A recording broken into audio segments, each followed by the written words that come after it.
The roster weirdness, everybody's picking up on it. Zach Lowe is picking up on it. What do we do with this weird roster? Plus, we have more letters from the front line. And what do we expect from Tidjane Salaun this season? All today, Friday edition, Locked On Hornets.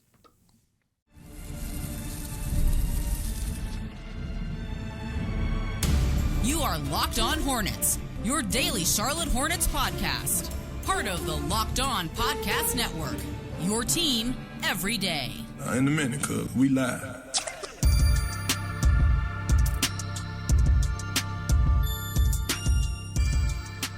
It's Locked On Hornets, part of the Locked On Podcast Network. It's your team every day. Thanks for making us your first listen. We are free and available anywhere you get your podcast, and that includes YouTube. There's Doug Branson, everyhornetsboxscore.com. Also, listen to the other podcast, Locked On NBA with Matt Moore and Hayes. I'm Walker Mail. You can listen to me on WFNZ every weekday from 12 to 3 p.m. By the way, I did want to tell you that this episode is brought to you by Game Time.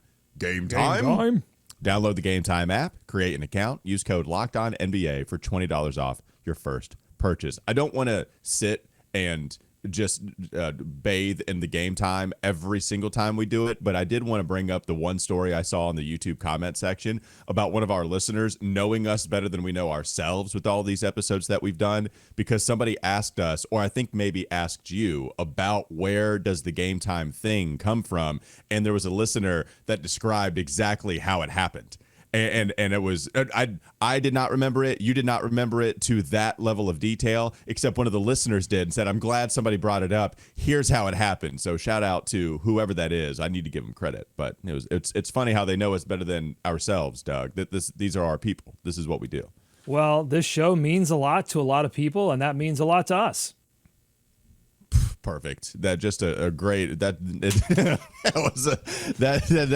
true. It is really true. Okay, another show that means a lot to a lot of people, so much that people were clamoring for it to come back. It's Zach Lowe. Maybe it's not the Lowe Post, but it's the Zach Lowe Show now, a part of the Ringer. And he was talking about the Hornets yesterday. In the previous episode, he teased a segment about the Hornets in the upcoming pod. It's out. We are aggregation station it right now. We are absolutely going to take what Zach said and we are going to use it for our own content, because we aggregate, but we aggregate responsibly, folks. But what I think the thing here is, you look at what Zach Lowe said. Apparently there was like a 15-minute conversation. I'm getting this information from Hornets on Reddit, Twitter, Hornets Reddit, Twitter, which, by the way, you talk about the best aggregators in the game. They do it responsibly. They give credit. Shout out to Hornets Reddit. They're the freaking best. I love that account. Anyways, they put out the clip of Zach Lowe and Rob Mahoney going back and forth on Charlotte, and here's what Zach has to say. It's a strange team, and really it comes down to LaMelo Ball and Brandon Miller. I just like to talk about the Charlotte Hornets, who have like 14 guys under guaranteed contracts. You look at this team, and it's like, what a strange conglomerate of players. And again, apparently there's a 15-minute convo about it. I listened to a little bit more, but not the full clip. It's a lot of the same stuff that we've been saying here, Doug. He goes with, we have 14 guys on guaranteed contracts, but then that's really before you get to the center rotation. Zach did say not verbatim, but it's one of the more dire center rotations that he's seen. Moussa Diabate, Ryan Kalkbrenner, and Mason Plumlee. He did say the Hornets like Ryan Kalkbrenner a lot, and he seemed to say that with like some level of intel, and so he said they like him quite a bit. That's maybe something we can touch on also. But it is true. I think everybody looks at this roster and they think, what is this? What? And it's not in a bad way. It's glass half full approach, in my opinion, because they make the Colin Sexton move and they go after Trey Mann. And you know us, we've been really loving what they've done this offseason. But what is also true is you look at this roster and you say, wait, this is not normal. This is not what teams do. What is this? And it's going to be, it makes me happy. I'm excited to see how it all is going to form. But that part is still true. It's a weird roster to put together. I think what we're seeing here is not a difference of opinion on this team. I think you're right. Everyone has the same opinion, which is like, what's going on here? Seems like a lot of guards, not a lot of centers. There seems to be a balance issue here. What is going on? But I think what we are witnessing is differing perspectives. And the differing perspectives are people that have watched this team very closely for the past several seasons dating back into the Mitch Kupchak era. And I would say maybe even dating back into like the second year after the playoff season. And they're going, okay, or at least this is me. I'm in this camp of saying, this team has not made sense to me for a very long time. This roster has not made sense to me for a very long time. If you have been listening to this show for a while, you know I've been screaming, like, what is going on with the center position for years? This is not an NBA level center rotation. Why am I seeing this? And they can't see that this team is like two injuries, and not even like major player injuries, just two mid-player injuries from being a total disaster. Why are they doing this to me personally? I don't understand.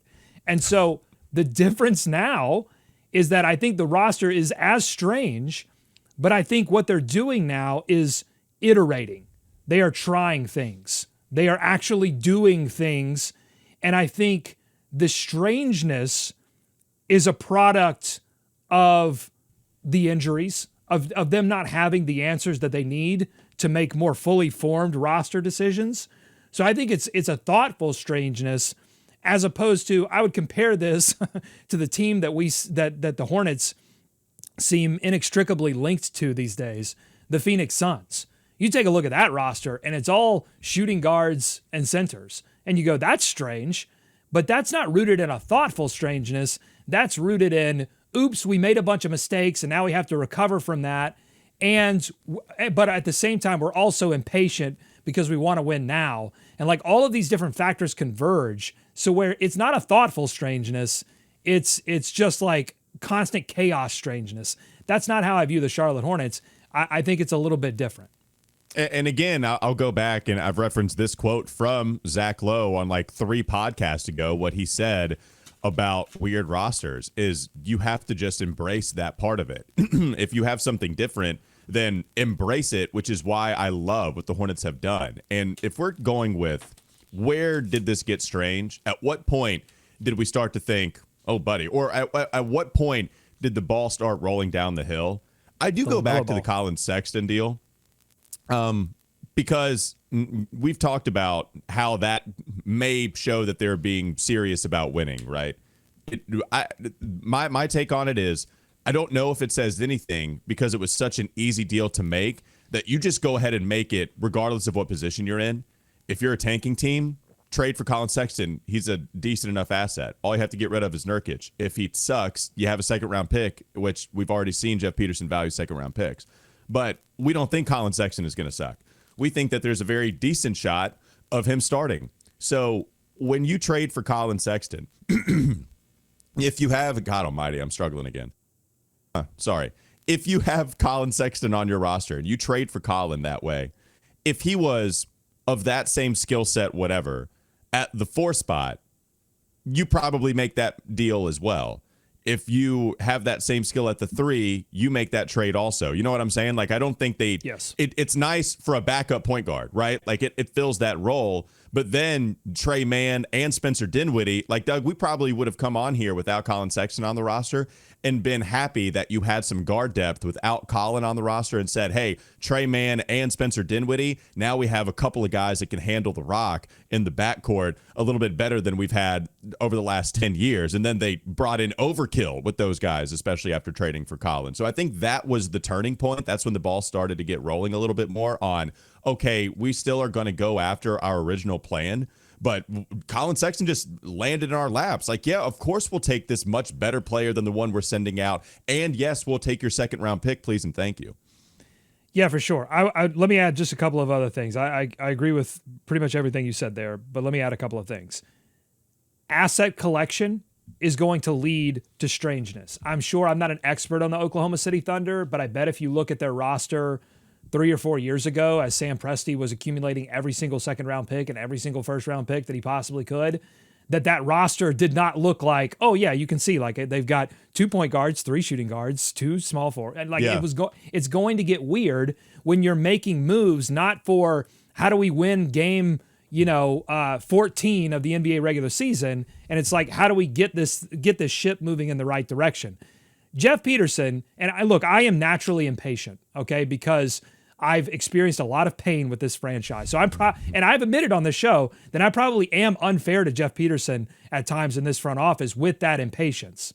But there is a deep down, I understand that like because of all that damage that was done by Michael Jordan and Mitch Kupchak and Rich Cho and everybody that was involved in that mess, they have a lot to clean up, and turning that ship is not going to happen overnight. What I love, though, in the Colin Sexton move is they are making moves that seem to be like, okay, we can still turn the ship and also find people to change the culture, find people that can bring competitiveness, bring fire to the rest of this roster, and in Tidjane Salaun, bring fire to the crowd. Okay, so I love that. But asset collection will lead to strangeness. Also, having a weird star in LaMelo Ball. His game is weird. It's chaos. It's jazz. That's going to lead to a weirdness overall and a good weirdness, an unpredictability. That's what you want as an NBA team. Tyrese Halliburton is weird. He's unpredictable. That was the engine that made Indiana go. And so all of that together, like, this is going to be a weird team. You add to that the injury uncertainty that they've had the past few years. It's obvious why they're weird, but they're weird in a positive way, not weird in a what are these guys doing kind of way. 2025 Hornets, let's get weird. That's the mantra, and they have embraced it fully. Coming up next on the Locked On Hornets podcast. Bees everywhere! We're going to go rummage through the Sicko Satchel for the first time in quite a while. We have a question about Tidjane Salaun in there. We'll answer coming up next. LOH. This episode is brought to you by Game Time. Game Time? Game Time? Have you ever decided at the last minute to head to a ball game with friends or family? Yes. Maybe it's game day and you suddenly realize you want to be in the stands. Does that sound familiar, Doug? Yes. That's exactly where Game Time comes in. Good for you. It's the easiest way to grab last-minute tickets without the stress. With the money you save on tickets, you can then splurge on food, drinks, merch, or even invite a bigger group to come with you. Game Time makes that possible. Game Time makes buying tickets fast and simple. Prices on the app actually drop the closer you get to first pitch, and you've got incredible last-minute deals that you can take advantage of. They have clear seat views for you, and they give you a lowest price guarantee that takes the worrying out of buying. Love that. Take the guesswork out of buying tickets with Game Time. Download the Game Time app, create an account, use code LOCKEDONNBA for $20 off your first purchase. Terms apply. Again, create an account, redeem code LOCKEDONNBA.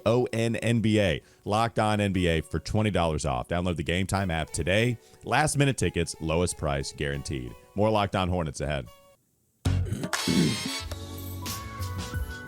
Sicko Satchel time. We're going to go to a familiar person that puts the questions in there, a familiar guest in the Sicko Satchel. Shuman, shout out. What you got for us? Yeah, before I do that, I just have to read the 2019-20 Oklahoma City Thunder Death Chart. Now, this team finished fifth in the Western Conference. They were coached by Billy Donovan. This is before everything fell apart a little bit. But Chris Paul, Dennis Schroeder, there's your point guards. Your only shooting guard was SGA. Then your small forward position was Lou Dort, Roberson, Hamidou Diallo, Terrence Ferguson. You had Gallinari on that lineup. Steven Adams was still there. Nerlens Noel, Mike Muscala. That was just a weird roster. Well, I mean, and that's what led them to say, okay, we got to redo this whole thing. Well, no, I mean, yeah, kind of. That was the team. As I try to clear my throat. Let me God. At some point, I just want that drop because you got to be careful on YouTube. You play a little too much of a song, and all of a sudden you can't make any money on your video. But I'm gonna get the I'm gonna get that little drop for that moment. This is why I respect OKC. The drop would be great, but this is why I respect OKC is because they did a great job of threading the needle of we'll tank, we'll be really bad, and we'll get the second overall pick. And take Chet Holmgren with that really bad season and that really good pick. But we're also going to thread the needle and be somewhat competitive and field a competitive team. And so when you go with Chris Paul, Dennis Schroeder, and SGA, remember that was this innovative, we're going to play three guards, not like small ball, but just outright, we're going to put three guards out there on the court all at the same time. And this is how we're going to win. And not only are we going to win this way, we're going to compete in the playoffs. We're going to get to a first-round series and actually get to a 7-game series with that. So it's why I just went on this whole love fest with Sam Presti yesterday on Weston Walker, where I think he's clearly the best general manager in the NBA right now. But it's more so than just identifying talent in the NBA draft. It's more so than just collecting this war chest of assets. It's the fact that he's handled the people part of this unbelievably well. And I go back to what Kemba Walker said during that transition of him just using OKC as a conduit to get to wherever else he was going to, because he was sent to OKC in a salary dump. He discusses that organization so highly. Like, Sam Presti called me. He let me know everything that was going on right before it happened. I was in the know. I was allowed to use their facilities for whatever. Like, they were here to help me. And he just didn't have enough great things to say about the Thunder, despite not playing a single second for them. And then they also want to go compete, even if it's just a first-round exit, where, oh, no, that's purgatory. You're not allowed to do that. Except they did, and they still end up winning a championship because they're smarter than everybody else in a lot of other ways. So, yeah, like, it just – I went on that whole love fest, so I just looked this stuff up. But, yeah, man, they were innovative because they had a weird roster, so they embraced it. And this is the way for the Hornets to maybe not get to the playoffs, but to be competitive, competent, all that stuff that they haven't been in the last 5 years, however long you want to go back. Yeah, it's a recognition that there was reputational damage, and they've done a lot, I think, to start to repair that. And now really it is up to the players to match that desire of saying, hey, we want to actually turn the Hornets around. And that's what I love about, like, all the social media content around Summer League, all these new guys that they brought in, and they're all supporting each other. And the veterans on this team are supporting the rookies. We saw the veterans show up at the rookie signings. Hopefully, a lot of them will be here in Vegas cheering on these rookies and these sophomores.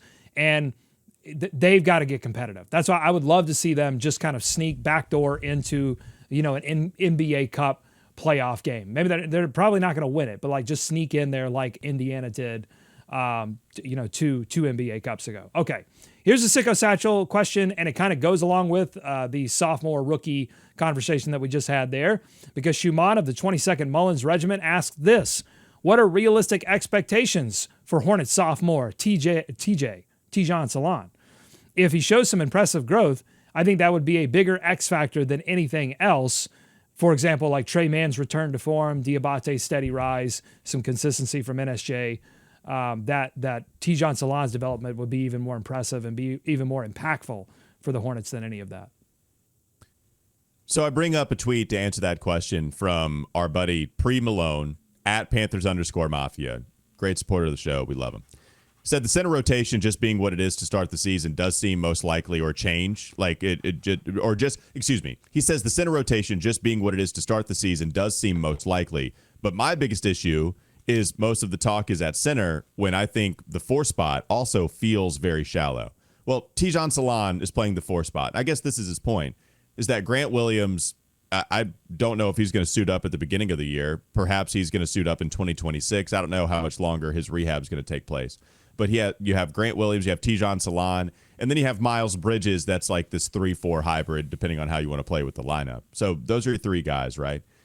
Tidjane, he is not competing in this log jam at a certain position like all of the other guards are. So Tidjane, seemingly, Doug, is going to have some opportunities, especially if Grant Williams is not healthy enough yet to play significant minutes. And Grant's going to play minutes, man. Like, he's going to matter to this team, being a corner 3 guy, being physical, defending in the post, and just not giving up positioning. He's going to play. So Tidjane's first couple of months, I would say, are going to be really, really important for him.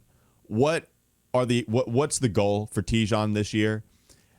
To put it simply, it's just to improve. And I don't even care how much you improve all that much. It's really just to improve. To put it with a little more detail, I think, can you show signs of being a legitimate 3-and-D guy that helps you in closing minutes? We need to see you hit threes at a higher clip, and we need to see you understand defensive principles a little bit more. I think if you give me those simple tasks, okay? I don't even care about the on-ball stuff. I know people were getting excited about that on social media, where they're giving you the Tidjane Salaun workout regimen. Muscle watch season for Tidjane, baby. It's here. Tidjane, he's got the muscles. People are taking notice, which is great, and that's real. But to me, I don't even care about the on-ball creation, because that stuff is still really hard. I need Tidjane to hit a higher clip of his threes, and I need Tidjane to understand defensive principles more. Because, Doug, I'll send it to you with this. The stats are like they're horrific. They're really, really bad. The stats are, I don't want to lay it on too thick. Just know that he is towards the bottom of the NBA and a lot of the stuff that you might care about. And so that's why I just say, give me some improvement. That's all I want. Yeah, but that's a function of he shouldn't have been playing at all. Like that's the whole thing is like he puts those stats there because he was supposed to be he should have been in Greensboro and not, getting as many minutes as he did. I'm sure that experience was valuable. But to judge him based on that, I think is bad business because look, this was the pick all along. Like he was a raw prospect that they knew was going to take some time. And I don't think that when they said, oh, it's going to take some time for him to come along, that they thought year 2, he's going to be like ready to jam. I think this was like, all right, 3, 4, we'll look at that. You're going to look at his rookie extension as not, is he a complete player worth giving an extra contract to?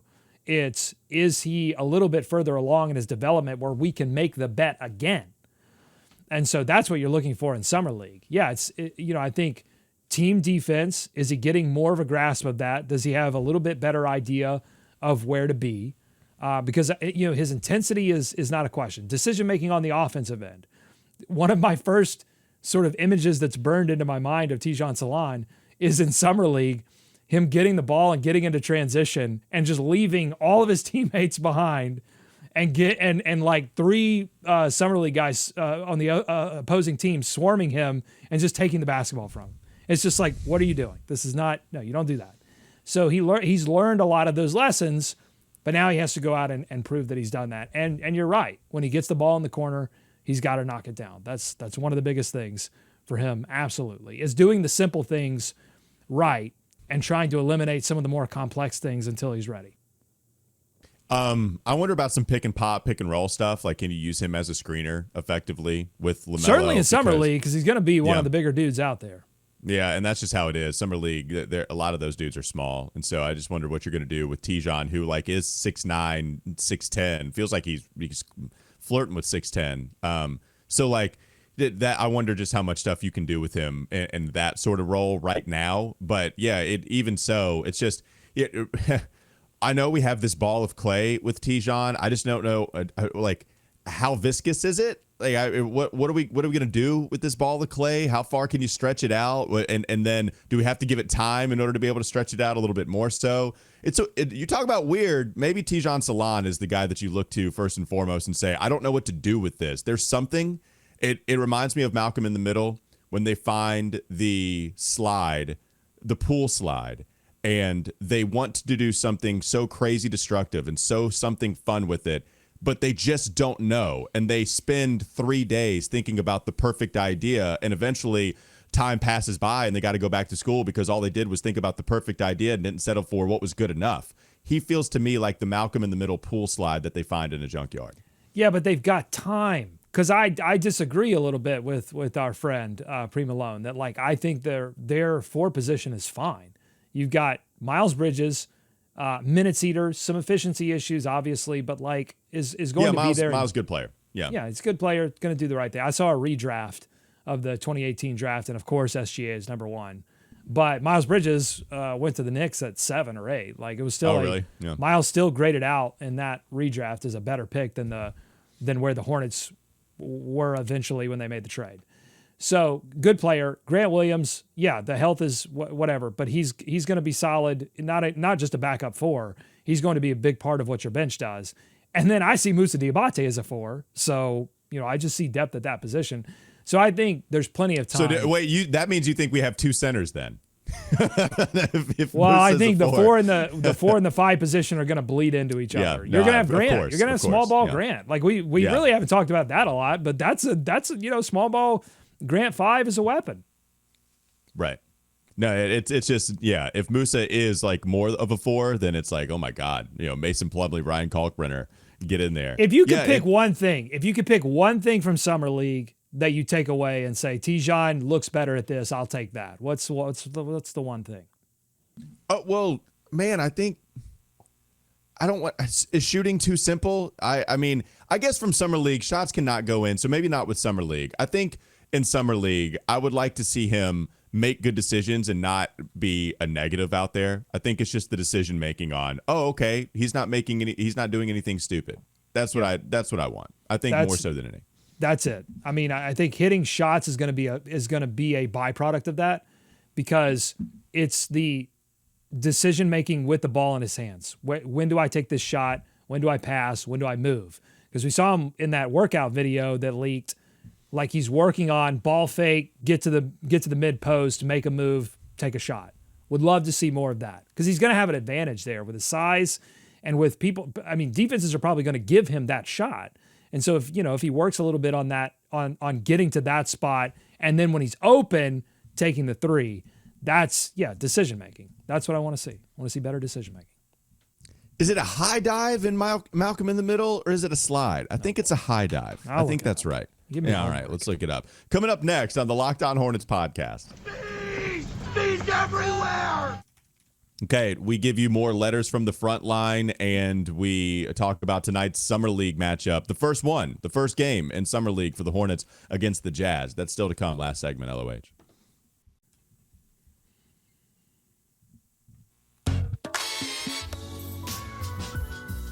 It's a diving board. I love that example. I loved it. And it's a high dive. Anyways, everything I just said, replace slide with diving board. And that's what it was. That makes a lot more sense in my head. Anyways, Tidjane Salaun, he is the high dive that you find in the junkyard. And you can do something special with it. You just don't know what yet. Okay, let's move on. What you got for the people here, Doug? Do we want to go with the letter from the front line? Do we want to go with some Summer League analysis? Where do you want to go? We should do a quick Dell and Eric update, because on yesterday's show, we got the breaking news that Dell Curry would be joining Amazon Prime's national broadcast. And that, I think we were responsible with it. We just didn't know what it meant at the time. And we didn't know if that meant Dell Curry was completely leaving the broadcast. What about Eric? What was the deal?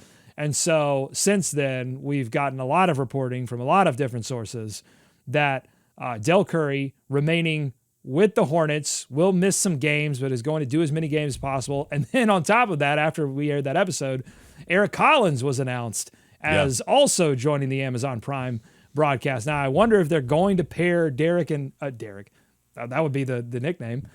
Dell and Eric together, or if they're going to go their own separate ways and then converge back on the Charlotte Hornets broadcast. But both of them, same situation. They're both going to still remain with the Hornets broadcast, do as many games as possible, whatever that means.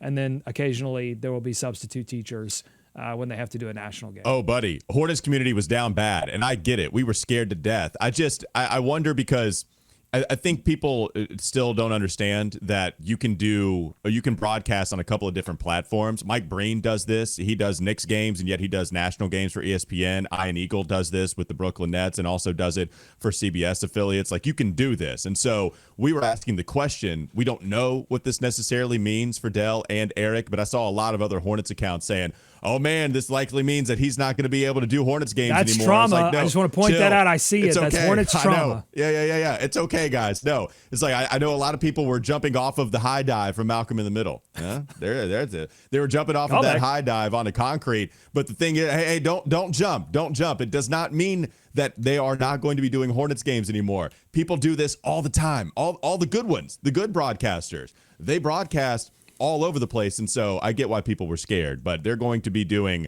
at least this season. The point is, it didn't outright mean that they're not going to be doing Hornets games this year. So Bone had it first. T-Bone from my station, WFNZ. He tweeted it out. Source says Dell Curry's still going to be doing Hornets games. And then Wes, who worked on the broadcast, he knows. Eric Collins, those guys are also going to be working Hornets games. But all these different reports, you said, they're going to be doing games this year. How many might they miss? Now, that might be a question. Do they miss 5? Do they miss 10? I don't know. It would make sense that they might miss some, but they're still going to be your normal broadcast crew. My question is, when is my tryout? With the grandmama suit? Yeah, I want to, whatever costume they need me to wear, I'll wear it. I'll do whatever it takes. My other thing, though, is that with Dell, because he is Mr. Hornet, I'm confident that he'll be around for a while. With Eric Collins, less so, because the Breen example is kind of a good example, but it's kind of not, because Mike Breen does Knicks broadcasts. I think like if that were the Sacramento Kings and it was Breen, I don't know. I think it's like it's funny you bring up it's a the Kings prestige thing to do a Knicks broadcast and to do a national broadcast. With Eric Collins, I'm just saying, like, if he got the opportunity to do Amazon Prime like full time, and they said, look, you got to not do the Hornets anymore, and here's a bucket of cash, I think he's like, all right, that's fine. See you. Well, it's been a great ride. Look, you bring up the Kings. Mark Jones is on ESPN and does the Sacramento Kings. Like it's so. Well, that's a terrible example. Then. No, it's okay. It's just I think I hear you, but look, if you want to put on a good broadcast, then a lot of times you just go get the already made good broadcaster. That's how these operations. That's how they work. And if you're Amazon, you do not with you. You're trying to launch a legitimate broadcast network. You're trying to take this NBA thing seriously, and you want people to understand that you're taking it seriously. So you want to go after the already best made talent. And that's what they've been going after. Stan Van Gundy, Cassidy Hubbard, like they're just stealing all of these names that you're already familiar with. And it's the same thing with the Hornets broadcast, which is nationally known because of how fun they are with their local audience. So maybe it does change next year. Maybe it changes 3 years from now, for sure. Like I could absolutely see that happening. I'm just telling you, it doesn't mean that it is going to change. That it is not a foregone conclusion. All right, let's rummage through the letters from the front line. Sicko Satchel Hybrid, Doug, what you got? Yeah, something new that we've started here as a part of the Sicko Satchel. You can drop in your letter from the front line because you are a sicko. You're in the Sicko Brigade. You are dealing with national media when they talk about the Hornets, unless it's Zach Lowe. They're talking about them in a disparaging way. You've been witnessing a lot of losing. Looks like they're turning things around, but you can send your letter from the front line to the Sicko Brigade, to us. joinsubtext.com/@LockedOnHornets. You can send it to me on Substack on everyhornetsboxscore.com. By the way, I'm going to start to do game notes for all the Summer League games. And as tradition holds, I will make those free to everyone, the full game notes. So check that out on Every Hornets Box Score. All right, here we go. Letter from the front line. This is from Casual Hindu of the 1st Lance Stevenson Division. Every year I do a summer camping trip with some college friends. We're all in a keeper fantasy basketball league and pretty much all basketball sickos. I'm the Hornets fan and the rest are diehard Hawks and Sixers fans. Gross, I know. On one of our trips, we were doing 12-plus hour drives, and the rule is the driver picks the audio. I put on some LOH pods, and one of them had a stangin' and clangin' segment. They loved it. It's now part of our group vernacular, even outside of hoops. We'll just randomly drop stangin' or clangin' in totally unrelated situations. Safe to say, y'all are legendary in our crew. We got to bring it back. I haven't done a stangin' or clangin'. That's it. Summer League, Monday. I think we'll have multiple Summer League games to cover. I'm doing stangin' or clangin'. Casual Hindu has been a longtime supporter. We love him to death. Thank you very much. That's the kind of stuff that's awesome. But also, we literally had this conversation. I kid you not. Me and Doug had this conversation off mic where we said, stangin' and clangin', we have all these ideas that are so disorganized, and we play with them a little bit, and then we don't finish these ideas, and everything is disorganized. Stangin' or clangin', that was a staple. We did it. People liked it. And then, for some reason, that was the segment that we abandoned. No, we do need to bring it back because that was one that was a success, just 100% success, and then we just left it out to dry. Yeah, we absolutely need to bring that back. Yeah, no, things get in the way sometimes, but I did know it's so good. It's such a good idea. And the fact that that it hung there with, Casual Hindu's crew is a testament to that. So yes, Monday, guarantee. By the way, this is a new version of the show because I kept my promise on mock draft a day. Did I not? Oh, did I keep the promise or not? Yeah, for the most part, yes. I may have lost count a time or two, but like the spirit of it. Yeah. I think only one or two times did I even have to make up a mock draft. I did not fall way behind like I did in previous years. So I'm not here to hate on. No, we had 80 mock draft, 90, 130. We had so many mock drafts. Yes, absolutely. You stuck with it. All right. So I promised the listeners, stangin' or clangin' Monday on the Summer League games. I mean, yeah, that's easy. That's cake. That's a summer cake segment who was staying in this summer league game, who was clanging. This is what it was made for. Silly season, staying or clanging. I'm excited. I'm going to tune into that episode. Doug Branson, everyhornetsboxscore.com. Good, because you're not going to talk. I'll tell you that much. It's going to be all me, baby. All right. Same thing with Matt Moore and Hayes, by the way. Doug is going to hog the mic with those guys when he hosts Locked On NBA. Make that your second listen every single weekday. I'm Walker Mail. Listen to me on WFNZ every weekday as well from 12 to 3 p.m., 92.7 FM. Have a great rest of your day. We'll be back with you on Monday. Ba-na-na-na-na-na-na-na.